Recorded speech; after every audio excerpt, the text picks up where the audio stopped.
안녕하세요. 현대의 진리를 전하고 있는 에스더입니다. 오늘도 우리가 구속의 파노라마를 연구를 해 보도록 하겠습니다. 우리가 다니엘 11장 40절을 부터 시작해서 연구를 해 오고 있는데요. 지난 시간에 정말 그 사단이 이 마지막 때에 경제력으로 이 마지막 하나님의 그 한 백성 지성소에서 준비하고 계시는 하나님의 율법을 온전히 지킬 수 있다는, 그리고 이 구속의 마지막 3차 율법 전쟁을 준비하기 위해서 한 백성을 준비하고 계시는데, 그들이 바로 계시록 14장의 세 천사의 기별로 탄생될 14만 4천인들인 것입니다. 이들을 완성을 보지 못하게 하기 위해서 정말 이 마지막에 다 짐승의 표로 정말 매매를 금지함으로써 살아계신 하나님의 인인 14만 4천의 그 수요를 채우지 못하게 하려고 동원할 수 있는 모든 방법들을 다 동원하고 있는데, 정말 이 마지막을 위해서 우리가 정말 이 경제력으로 사단이 우리를 최후의 공기로 몰아가겠다는 이 전략에 대해서 우리가 믿음을 준비하고 있어야 되는데요. 정말 그리스도 안에 있는 것이 우리가 준비할 수 있는 최고의 무기입니다. 그래서 반드시 정말 사단의 그 계획대로 식량 위기는 올 것입니다. 그래서 이 사단은 인간들이 토지를 경작하면서 살아가는 한은 자신의 계획을 수행하지 못할 것을 잘 알고 있습니다. 그래서 우리가 이 시골 생활하면서 농사를 짓는 하나님이 태초에 아담과 하와에게 주신 그 본래의 목적대로 돌아가는 것을 제일 싫어합니다. 그렇게 해서 이제 결과적으로 이제 식량 위기를 조성하려고 하는 것이 사단의 계획인데요.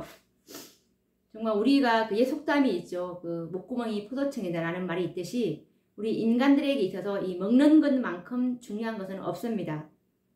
정말 배고픔을 모르고 있는 요즘의 그 신세대들은 이 말이 무슨 말인지 잘 모를 것입니다. 예전에 과거의 경험을 가지고 있던 사람들조차도 너무나 풍족한 생활에 이것을 잊어버리고 있는데요. 그런데 이것은 반드시 또 이것이 또 올 것입니다. 우리는 이것을 잊어버리지 않고 경계하고 있어야 합니다. 왜냐하면 사단은 결코 잊지 않고 있으니까요.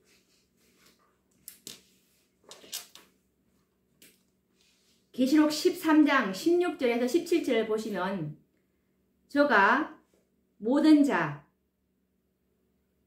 곧 작은 자나 큰 자나 부자나 빈궁한 자나 자유한 자나 종들로 그 오른손에나 이마에 표를 받게 하고 누구든지 이 표를 가진 자 외에는 매매를 못하게 하니 라는 말씀처럼 정말 모든 자, 온 세상의 모든 사람들을 짐승의 표를 받도록 강요할 것입니다.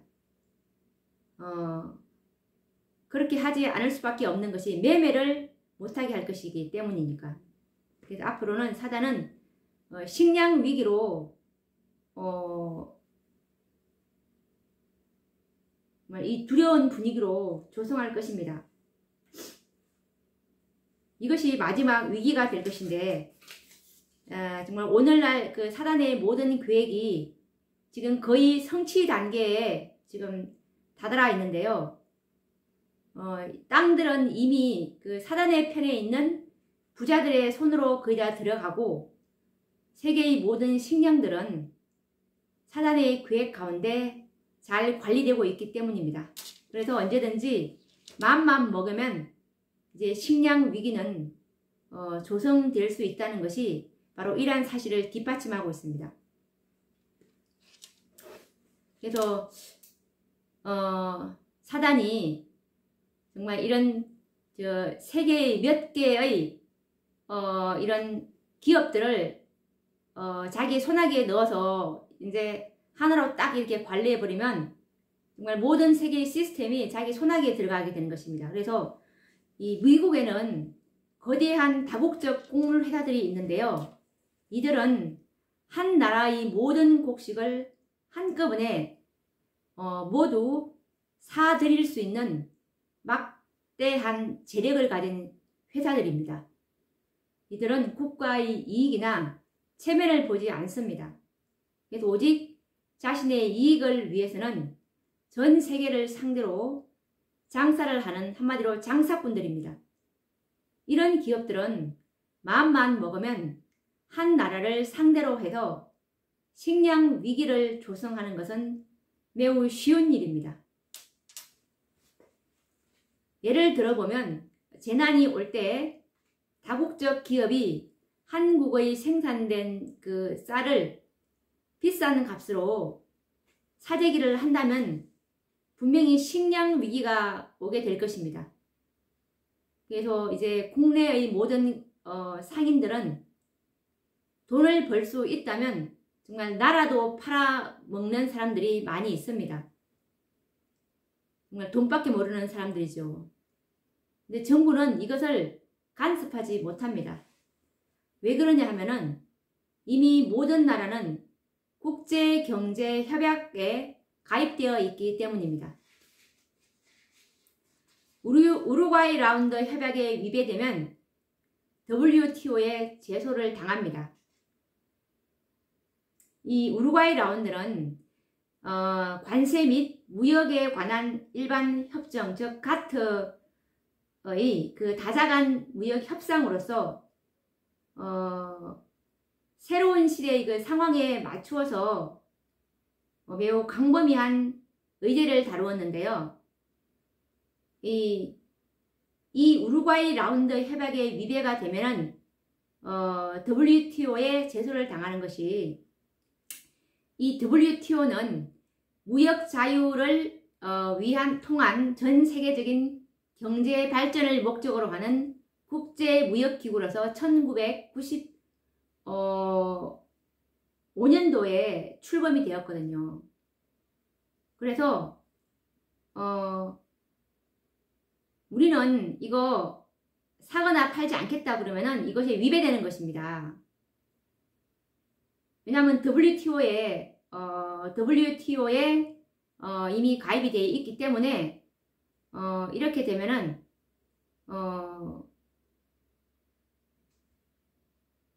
벌써 거기서 제소를 당하기 때문에 이것은 그렇게 할 수가 없는 상황이 이제 되어버린 것입니다. 이걸 이때 가입을 이때 하지 말아야 되는데 안 할 수가 없는 상황이었습니다. 그렇게 되면은 이제 나라는 엄청난 불이익을 당하기 때문입니다. 이런 위기는 다국적 기업들이 마음만 먹는다면 세계적으로 만들 수 있다는 그 심각성이 있습니다. 이런 횡포가 언제 우리들에게 닥칠지 아무도 모릅니다. 이런 회사들은 농산물의 독점을 위하여 유전자 변형을 통한 특허권을 얻어서 세계의 모든 식량을 독점 내지는 로얄티를 확보하고 있는데요. 모든 나라의 재래 종자들을 없애려는 시도를 하고 있습니다.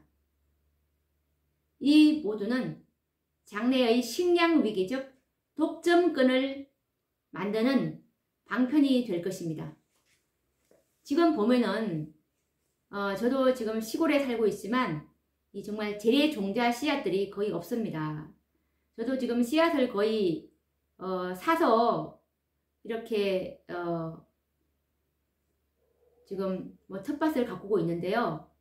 재래 종자가 거의 없더라고요. 저도 이제 정말 모으려고 노력은 해봤지만 거의 없어요. 그래서 거의 지금 사서 이렇게 뿌리고 있는데 이것들이 정말 제가 농사를 지으면서도 정말 이 종자도 다 지금 이렇게 사단이 다 관할하고 있구나라는 것을 체험적으로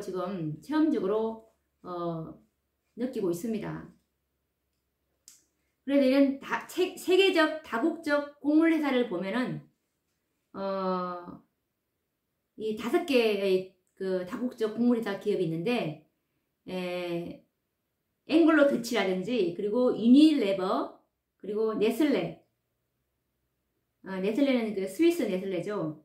그리고 미국에 있는 듀퐁 그리고 노바티스 이런 회사는 재벌 기업들과 세계적인 은행으로부터 지원을 받고 있으며 이들 5개의 기업에 의해서 그의 모든 식량이 조정당하고 있습니다.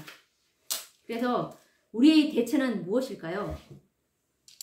지난 시간에 말한 것처럼 빌립보 4장 11절 말씀처럼 어떠한 형편이든지 내가 자족하기를 배웠노니 그리고 히브리서 13장 5절 말씀처럼 돈을 사랑치 말고 있는 바를 족한 줄로 알라 라는 이 사도 바울의 권면을 받아들여서 우리의 근본된 땅을 경작하면서 살아간다면 우리들을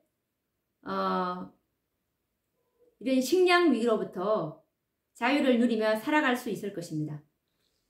이렇게 해서 이제 생활 속에서 우리가 믿음을 행사하면서 생활 자체가 말씀을 믿는 가운데 살아갈 때 많이 우리는 안전할 수 있을 것입니다. 오직 말씀만을 믿는 그 믿음, 그것만이 우리를 정말 이런 두려움과 공포 가운데서 자유케 해줄 것입니다. 돈을 사랑치 않고 있는 바를 족한 줄로 알라. 그리고 그가 친히 말씀하시기를 내가 과연 너희를 버리지 아니하고 과연 너희를 떠나지 아니하리라 라는 이 보장을 우리가 말씀대로 믿음을 행사하며 살아갈 때 이런 보장이 우리에게 주어질 것입니다. 이것이 바로 우리의 믿음이 되어야 합니다.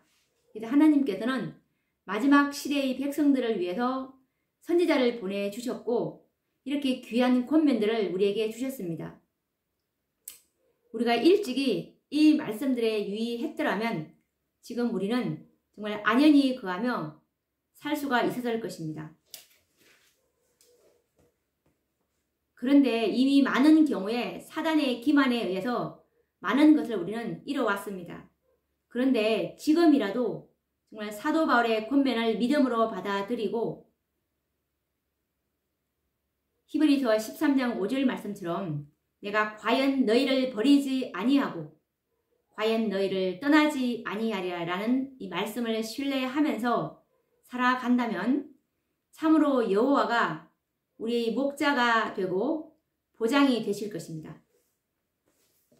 저도 이 시골 생활의 권면을 받아들이고 시골 생활을 하게 됐는데 정말 시골 생활을 하면서 정말 100명 중에 1명도 유익을 받지 못할 자가 아무도 없다라는 말씀처럼 정말 100이면 100까지 다 좋은 것 같습니다. 그래서 정말 진작부터 했었더라면 얼마나 좋았을까라는 그 아쉬움도 있지만 지금이라도 이렇게 시골 생활을 하고 있다는 그 사실에 정말 감사할 따름입니다. 이사야 25장 4절 말씀을 보시면 주는 포악자의 기세가 성벽을 충돌하는 폭풍과 같을 때 빈공한 자의 보장이시며 환난당한 빈핍한 자의 보장이시며 폭풍 중에 피난처이시며 라는 말씀이 있죠. 포악자의 기세가 성벽을 충돌하는 폭풍과 같을 때 1월 법령을 말할 수도 있겠죠. 빈공한 자의 보장이시며 환난당한 빈핍한 자의 보장이시며 폭풍 중에 피난처이시며 그리고 가래뽑은 기별 2권 360페이지를 보시면 하나님께서 길을 열어주실 때 온 가족들이 도시에서 떠나야 할 그러한 때가 왔다. 자녀들은 시골에서 키워야 한다. 부모들은 저희 재정이 허락하는 한도 내에서 적당한 거처를 마련해야 한다. 비록 가옥은 작을지라도 거기에 달려있는 땅이 있어서 경작할 수 있는 것이어야 한다.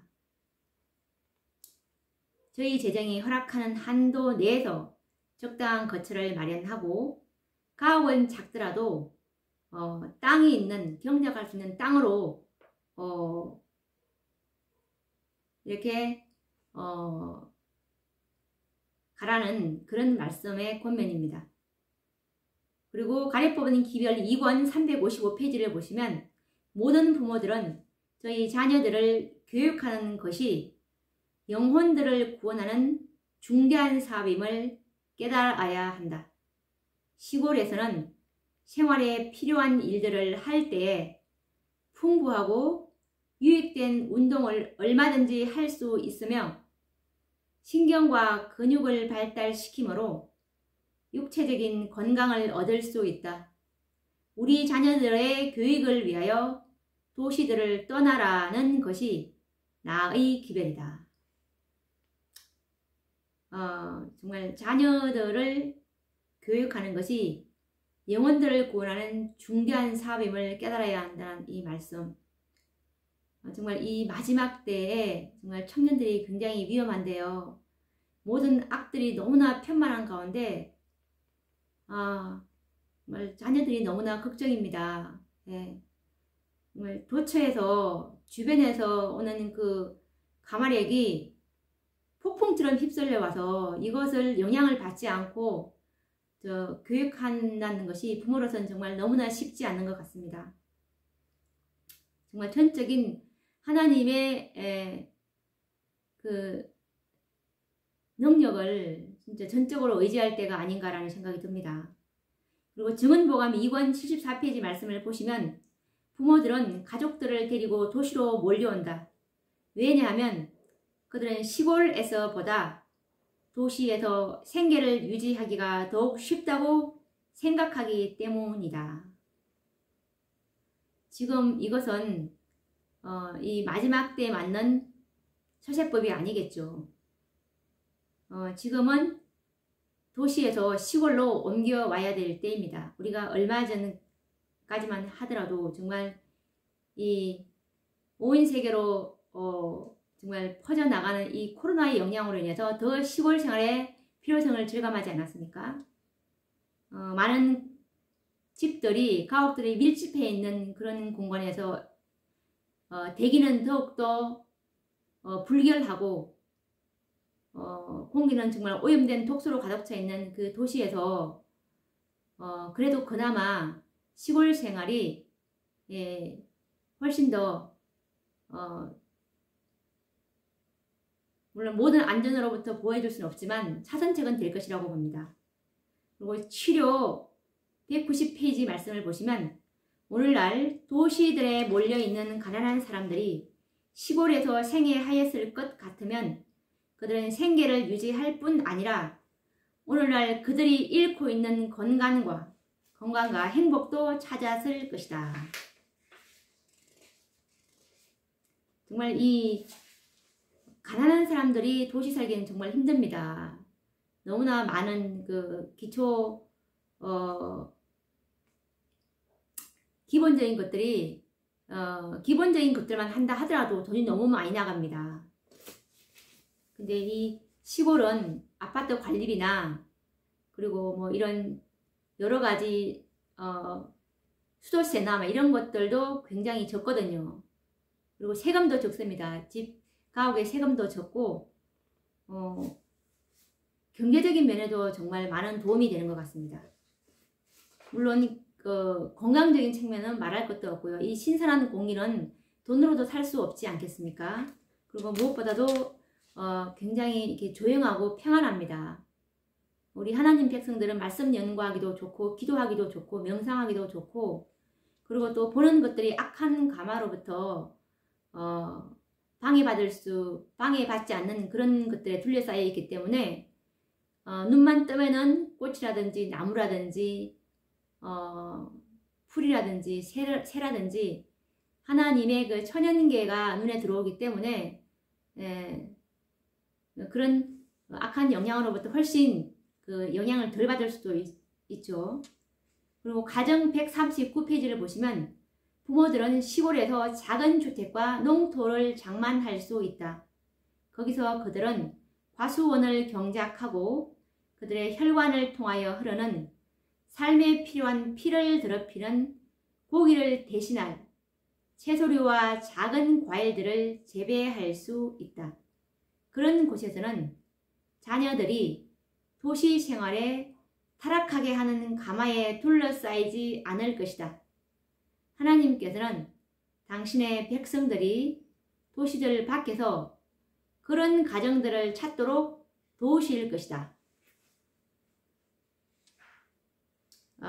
시골에서 작은 주택과 농토를 장만하시라는 권면이고, 그리고 정말 고기를 대신해서 채소류와 작은 과일을 재배하고, 그리고 이 자녀들도 타락하게 하는 가마를 둘러싸이지 않도록 시골로 가정을 찾아가라는 그런 권면이죠. 그리고 정은보감 2권 443페이지를 보시면 만일 우리의 모든 학교들이 농업 분야의 사업을 장려했을 것 같으면 오늘날 전혀 다른 면모를 보여주게 되었을 것이다. 그처럼 큰 실망은 없어졌을 것이며 반대하는 세력도 극복되고 재정적인 상태도 바뀌어졌을 것이다.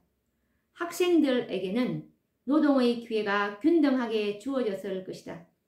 그리하여 인간기계의 모든 부분이 균일하게 부담을 짐에 따라 육체적, 정신적 능력은 더욱 크게 발달하게 되었을 것이다. 학교에서 농업 분야의 사업을 장려하라는 그 말씀이고요.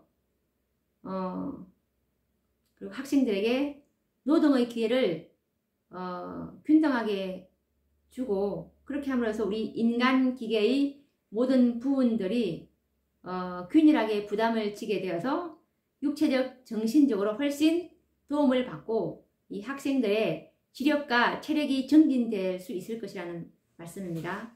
그리고 추요 192페이지 말씀을 보시면 만일 매우 많은 사람들이 부지런하고 자급자족하게 되려면 그들은 도움과 격려와 교훈을 받아야 한다. 가난한 가정들이 많다. 그들을 시골에 정착하게 해주고 땅에서 생계를 유지하는 방법을 그들에게 가르쳐 주므로 그들을 도와주는 것이 그들에게 가장 좋은 선교 사업이 될 것이다.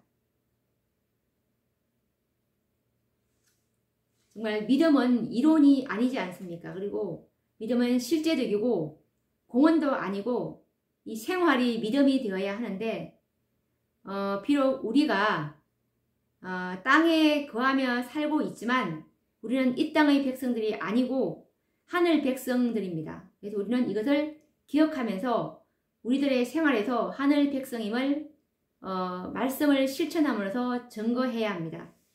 그래서 이 하나님의 본래의 계획은 천연계와 더불어 살고 인간의 근본인 토지와 떠나지 않는 생활이 우리가 추구할 생활임을 잊지 말아야 하는데요. 그래서 누가복음 21장 34절 말씀을 보시면 너희는 스스로 조심하라. 그렇지 않으면 방탕함과 술 취함과 생활의 염려로 마음이 둔하여지고 뜻밖의 그날이 뜻과 같이 너희에게 임하리라 라는 주님의 말씀을 우리는 자칫 잊어버리고 정신없이 살아가다가 어느 날 자신도 모르게 내가 사단의 종이 되어서 우리는 자유를 잃어버리는 사람들이 되어 있을 것입니다. 그래서 우리는 정말 어떤 형편이든지 자족하기를 배우고 돈을 사랑하지 말고 있는 바를 족하게 여기며 살아야 할 것입니다. 정말 초연하게 세상을 살아가는 그 믿음의 사람들에게 여호와는 너를 지키시는 자라. 여호와께서는 내 우편에서 내 그늘이 되시리나니 라는 이 얼마나 아름다운 약속의 말씀을 우리에게 주십니까? 정말 우리가 모두가 여호와를 신뢰하는 마음으로 정말 안연히 거하는 이 믿음의 사람들이 되었으면 좋겠습니다.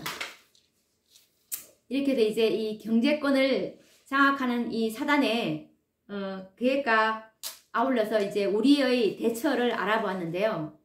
이제 이어서 또 다니엘 11장 44절로 또 연결해 보도록 하겠습니다. 우선 다니엘 11장 40절부터 45절까지를 다시 한 번 더 또 기억을 회상하면서 다시 한번 읽어보도록 하겠습니다. 11장 40절부터 45절까지를 읽어보도록 하겠습니다. 마지막 때 남방왕이 그를 찌르리니 북방왕이 병거와 마병과 많은 배로 회리바람처럼 그에게로 마주와서 그 여러 나라에 들어가며 물이 넘침같이 지나갈 것이요. 여기서 이제 마지막 때는 우리가 1844년 예수님께서 지성소에 들어가실 때가 마지막 때라는 것을 확인을 했습니다.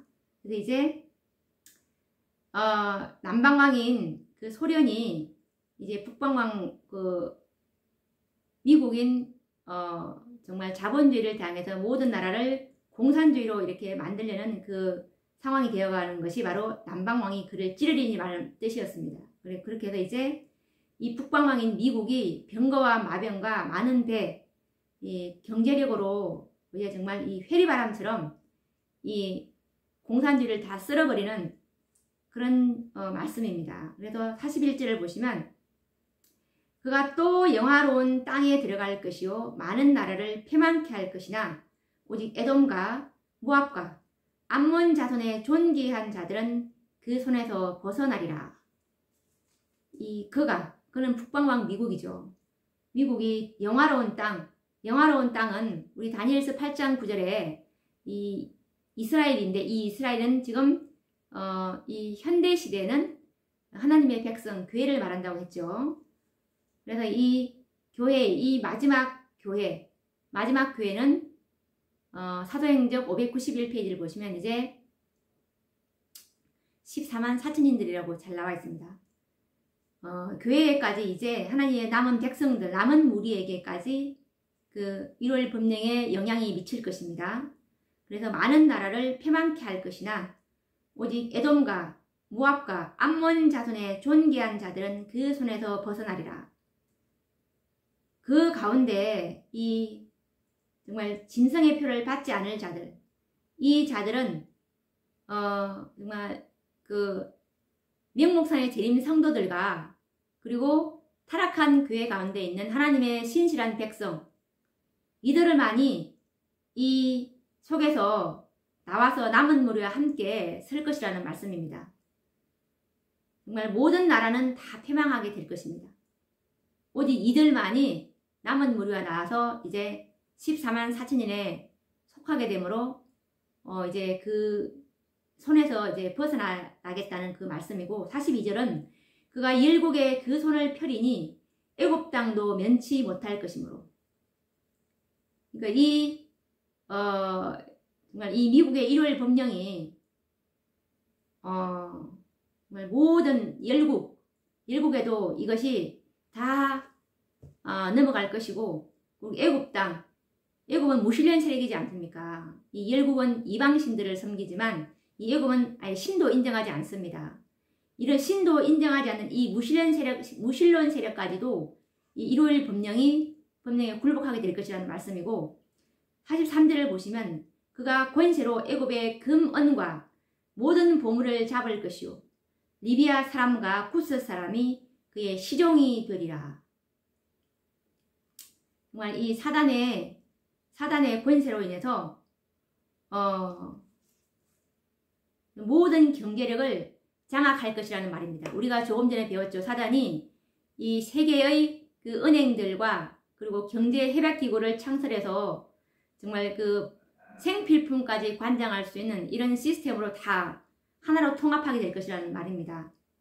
그래서 리비아 사람과 쿠스 사람이, 리비아 사람은 가장 가난한 사람을 상징한다고 그랬고, 이 쿠스 사람은 또 가장 부자인 나라. 그러니까 가난하거나 부자나 다 사단이 자기의 경제력 안으로 들어오게 한다는 그 말입니다. 다 장악하게 될 것이라는 말입니다. 그래서 이제 오늘 지금 또 이 시간부터 연구할 분야는 다니엘 11장 44절인데요. 그러나 동북에서부터 소문이 이르러 그로 번민케 함으로 그가 분노하여 나가서 많은 무리를 다 도륙하며 진멸코자 할 것이요. 그가 장막 궁전을 바다와 영화롭고 거룩한 산 사이에 베풀 것이나 그의 끝이 이르리니 도와줄 자가 없으리라 라고 지금 45절까지 읽었습니다. 그럼 11장 44절을 다시 한번 읽어보도록 하겠습니다. 그러나 동북에서부터 소문이 이르러 그로 번민케 함으로 라는 말씀에서 이제 정말 다니엘 11장 44절부터는 이제 새로운 북방왕이 출현하게 되는데, 이 새로운 북방왕이 바로 일곱 번째 왕, 계시록 17장의 일곱 번째 북방왕인 이 법왕권이 이제 떠오르게 될 것이라는 뜻입니다. 이 동북에서부터 소문이 이르러 그로 번민케 한다는 말씀은 1월 법령이 내린 후에 너전비 성령의 운동으로 큰 소리 외침이 일어나서 예수님의 재림을 선포하고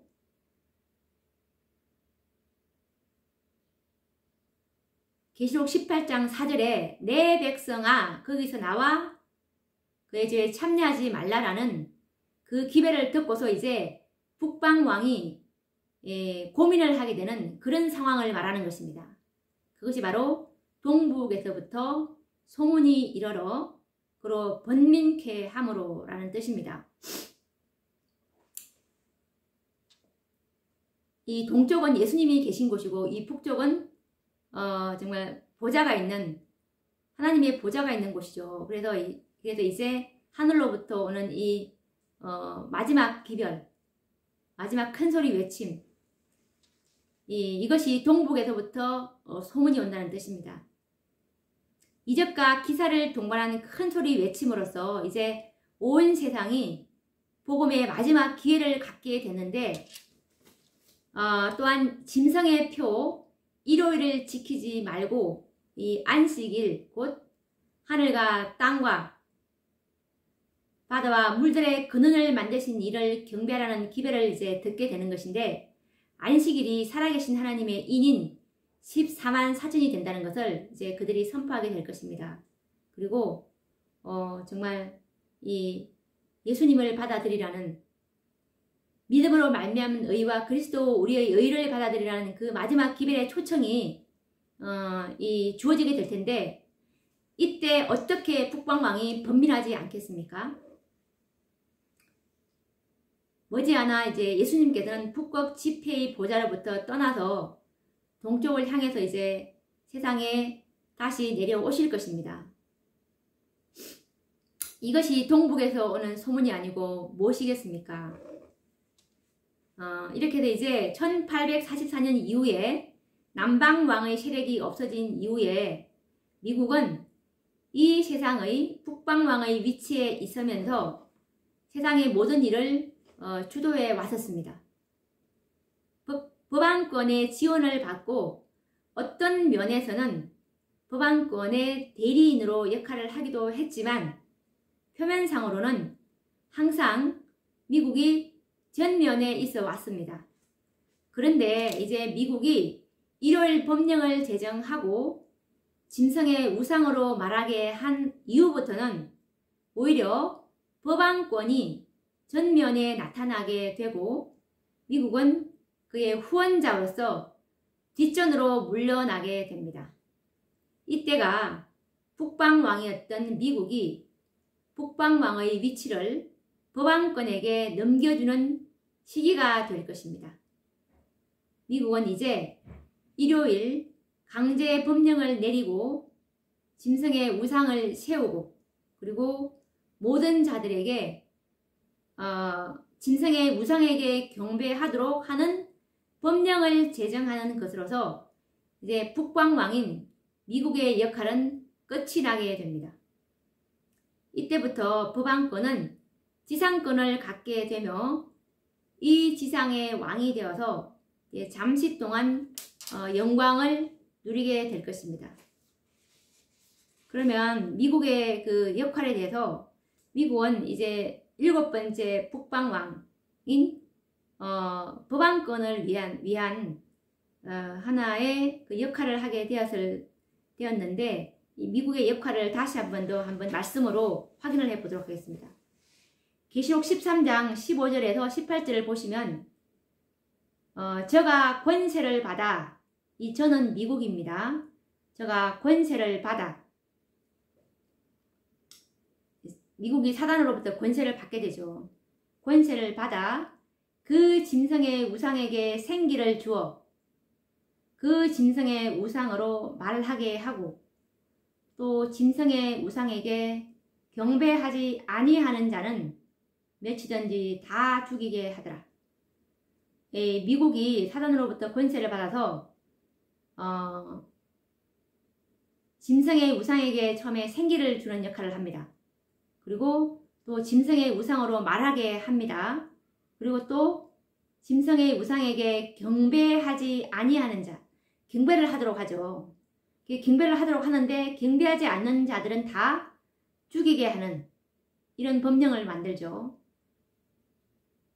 저가 모든 자, 곧 작은 자나 큰 자나 부자나 빈궁한 자나 자유한 자나 종들로 그 오른손에 오른손에나 이마에 표를 받게 하고,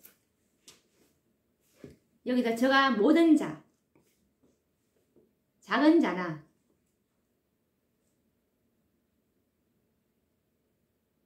큰 자나 부자나 빈궁한 자나 자유한 자나 종들로 그 오른손에나 이마에 표를 받게 하고, 모든 온 세상 사람들이 다 짐승의 표를 받게 할 것이라는 그런 예언의 말씀이죠. 정말 많은 나라를 패망케 할 것이며, 그리고 열국의 손을 펴리니 애굽 땅도 면치 못할 것이고, 그리고 그가 권세로 애굽의 금은과 모든 보물을 잡을 것이요 리비아 사람과 쿠스 사람이 그의 시종이 되리라 라는 이 말씀과 연결되는 말씀입니다. 그리고 17절을 보시면, 계시록 13장 17절을 보시면, 누구든지 이 표를 가진 자 외에는 매매를 못하게 하니 이 표는 곧 짐승의 이름이나 그 이름의 수라, 지혜가 여기 있으니 총명 있는 자는 그 짐승의 수를 세어보라. 그 수는 사람의 수니 666이니라. 이 짐승의 표를 받지 아니하면 매매를 못하게 하는 그런 지금 이 북방왕인 미국이 지금 하는 역할을 잘 여기 말씀해 주고 있죠. 계시록 13장 15절과 18절 말씀이. 그래서 이 미국의 의무는 사실상 이제 끝이 나고 이제는 법왕권이 직접 전면에 나서서 정치와 종교를 주관하려고 할 것입니다. 과거에 이 중세기 때는 법왕권이 정치와 종교를 통괄하면서 지상권을 가졌던 것처럼 다시금 지상권을 가질 것을 성경은 예언하고 있습니다.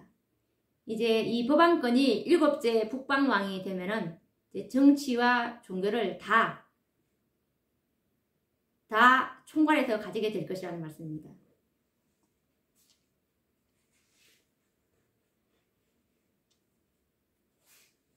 법왕권이 이 지상의 권세를 얻게 될 때는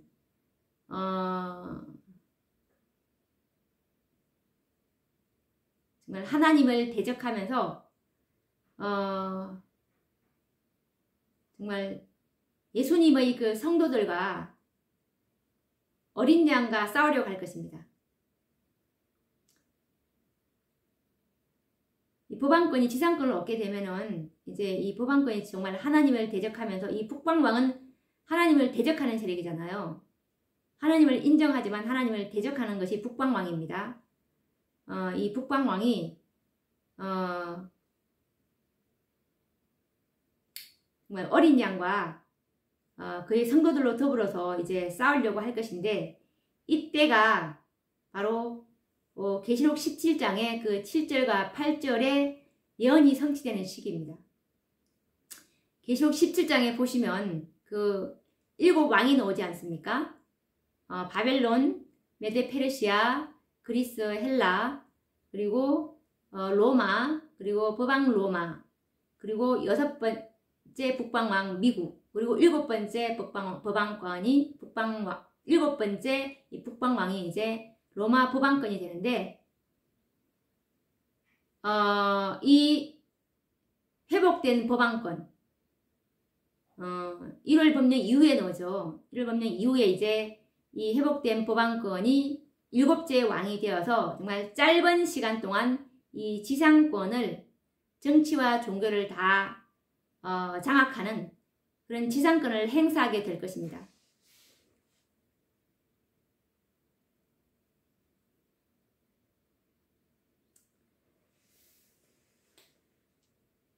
그리고 다니엘 11장 44절에 보시면, 그가 분노하여 나가서 많은 무리를 다 도륙하며 진멸코자 할 것이오 라는 말씀이 있습니다. 그가 분노하여 나가서 많은 무리를 다 도륙하며 진멸코자 할 것이오. 여기서 그는 이 7번째 북방왕이 된 법왕권을 말하는 것이죠. 법왕권이 분노하여 나가서 많은 무리를 다 도륙하자 진멸할 것이오. 이때 이 상황은 너전비를 받은 하나님의 마지막 남은 백성들, 14만 4천인들이죠. 이들이 그리스도의 재림을 선포하면서 내 백성아 거기서 나와 재앙을 받지 말라는 동북의 소문을 듣고서 정말 이 7번째 북방왕인 이 법왕권은 분노하게 되겠죠. 분노하여 나가서 정말 발왕을 하고 이성을 잃어버릴 것입니다. 그래서 이제 정말 영적, 육적 전쟁을 일으킬 것인데, 이때 이 남은 무리들이 정말 이 14만 4천인 안에 14만 4천인 외에는 살아계신 하나님의 인을 받지 못할 것인데, 정말 이들에게 얼마나 열렬하게 외치겠습니까? 이 14만 4천의 수요가 채워지면 이 정말 하나님의 자비가 섞이지 않는 이 진노의 포도주인 7장을 당하게 될 것이라는 그런 경고를 정말 바라게 될 것인데, 정말 이 14만 4천인 외에 이마에 이 인 맞지 않는 자, 살아계신 하나님의 인 맞지 않은 자 외에는 에스겔서 9장에 보면은 다 살육당할 것이라는 것이 예언에 나와 있지 않습니까? 얼마나 정말 위기 일발의 순간이겠습니까? 너전비 때 정말 처절할 것 같아요. 정말 영혼의 운명이 그때 정말 그 위기에 놓여 있을 때 아니겠습니까? 지금도 마찬가지지만 그때는 정말 도끼가 바로 그 나무 뿌리에 놓여 있는, 바로 찍히는 그런 좀 단계지 않습니까? 이때 이 법왕권의 충성스러운 대리자인 미국을 위시한 동조 세력들과 이에 반하여 이해를 달리하는 그 반대 세력들 간에 실제적인 전쟁과 아울러 영적인 아마겟돈 전쟁이 일어나게 될 것입니다. 이 시기는 재림 직전에 모두를 죽이도록 하는 법령이 내리는 6째 재앙 시기임을 알 수가 있습니다. 이렇게 해서 이제 아까 다니엘 11장 44절에 동북에서부터 소문이 이르러 그로 번능케 함으로, 이 말씀은 이제 큰 해침의 장면이 이제 진전이 되어서 다니엘 11장 44절에 이어서 그가 분노하여 나가서 많은 무리를 다 도륙하며 진멸코자 할 것이오. 라는 이 말씀은 이제 여섯째 재앙 시기까지 지금 이렇게 진전되어 오는 것을 알 수 있습니다. 이때 이제 아마겟돈 전쟁 때 다 이제 하나님 백성을 그날 한시에 다 죽이라는 그런 법령이죠. 그럼 이제 그런 에스더서에 보면은 그런 상황이 나와 있지 않습니까? 그래서 계시록 13장 15절을 보시면 짐승의 우상에게 경배하지 아니하는 자는 몇이든지 다 죽이게 하더라 라는 이 말씀이 이제 실행되는 그런 상황입니다. 그에 관련해서 대쟁투 607페이지 말씀을 보시면 투쟁이 새로운 국면으로 들어가고 사람들의 마음이 유린된 하나님의 율법을 향하여 돌아서면 사단은 분노하게 된다. 그 기별에 따르는 능력을 보고 그 기별을 반대하는 자들은 발광할 것이다. 일요일을 강요하는 운동이 더욱 대담하고 결정적으로 추진됨에 따라 하나님의 계명을 지키는 자들에게 법률의 힘이 가해질 것이다.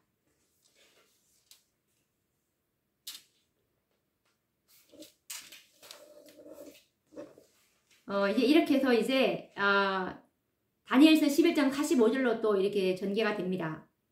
그가 장막 궁전을 바다와 영화롭고 거룩한 산 사이에 베풀 것이나 그의 끝이 이르리니 도와줄 자가 없으리라. 그가 장막 궁전을 바다와 영화롭고 거룩한 산 사이에 베풀 것이나 그의 끝이 이르리니 도와줄 자가 없으리라. 우리는 잠시 이제 예언이 진행되는 시점을 한번 보도록 하겠습니다. 우리가 이제 그 예언의 시기를 이제껏 언급했듯이 여섯째 재앙에 이제 돌입하게 되었잖아요. 그래서 이제 모두 다 죽이라는 그 명령은 여섯째 재앙 때 성취될 예언인데 이 여섯째 재앙은 아마겟돈 전쟁입니다. 그 재앙 후에는 이제 일곱째 재앙과 이제 예수님의 재림만이 남아 있잖아요. 이미 이때 상황에서는 첫째 재앙, 종기 재앙, 그 다음에 둘째 재앙, 바다와 피가 되고, 셋째 재앙은 강과 물 건너니 피가 되고, 그리고 넷째 재앙은 해재앙이고, 다섯째 재앙은 암흑재앙이잖아요. 이게 여섯째 재앙인 이 아마겟돈 전쟁이 지금 전쟁 때의 그 상황이라고 보시면 됩니다. 그렇게 해서 이제 다니엘 11장은 이제 45절로 끝이 나고 다니엘 12장 1절에는 특별 부활이 전개되는데 이 특별 부활은 여섯째 재앙이 지나고 일곱째 재앙 초기에 특별 부활이 있을 것인데 그렇다면 이 다니엘 11장 45절의 사건은 아직 여섯째 재앙이 진행 중이라는 사실을 생각하면서 말씀을 계속 연구해 보아야 합니다. 아직까지 다니엘 12장까지 넘어오지 않았습니다. 다니엘 12장 1절을 보면 그때 내 민족을 호위하는 대군 미가엘이 일어날 것이요 또 환난이 있으리니 이는 개국 이래로 그때까지 없던 환난일 것이며 그때 내 백성 중 무릇 책에 기록된 모든 자가 구원을 얻을 것이라. 땅의 티끌 가운데 자는 자 중에 많이 깨어 영생을 얻는 자도 있겠고 수욕을 받아서 무궁히 부끄러움을 입을 자도 있을 것이며 라는 말씀처럼 이 다니엘 12장 2절은 특별 부활이 있는 장면인데 특별 부활은 각시대 대쟁투 636에서 637페이지를 보시면 일곱째 재앙 초기에 이 특별 부활이 있다는 것을 정확하게 아실 수 있을 것입니다. 그래서 이 다니엘 11장 45절에 북방왕이 그의 장막 궁전을 바다와 영화롭고 거룩한 산 사이에 베풀려고 하지만 끝이 되었기 때문에 도와줄 자가 없다는 말은 여섯째 재앙인 이 아마겟돈의 전쟁에서 북방왕이 패하고 멸망을 당할 것을 암시하고 있는 내용입니다. 이 다니엘 11장 45절 그가 장막 궁전을 바다와 영화롭고 거룩한 산 사이에 베풀 것이나 그의 끝이 이르리니 도와줄 자가 없으리라 라는 말씀은 이 아마겟돈 전쟁에서 북방왕이 패하고 그의 끝이 이르리니라면 북방왕이 패하고 이 그가라는 것은 7번째 북방왕인 로마 법왕을 말하는 것이겠죠. 끝이 이르리니 도와줄 자가 없으리라. 결국은 멸망을 당할 것을 암시하고 있는 내용이죠. 계속 연구를 해야 되는데 시간이 다 되어서 이 부분을 좀 자세히 더 연구를 해야 되거든요. 그러면 다음 시간에 또 이 다니엘 11장 45절 이 부분을 또 자세히 좀 연구하는 시간을 가져보기로 하고 오늘은 여기서 끝을 내야 될 것 같습니다. 다음 시간에 뵙도록 하겠습니다. 감사합니다.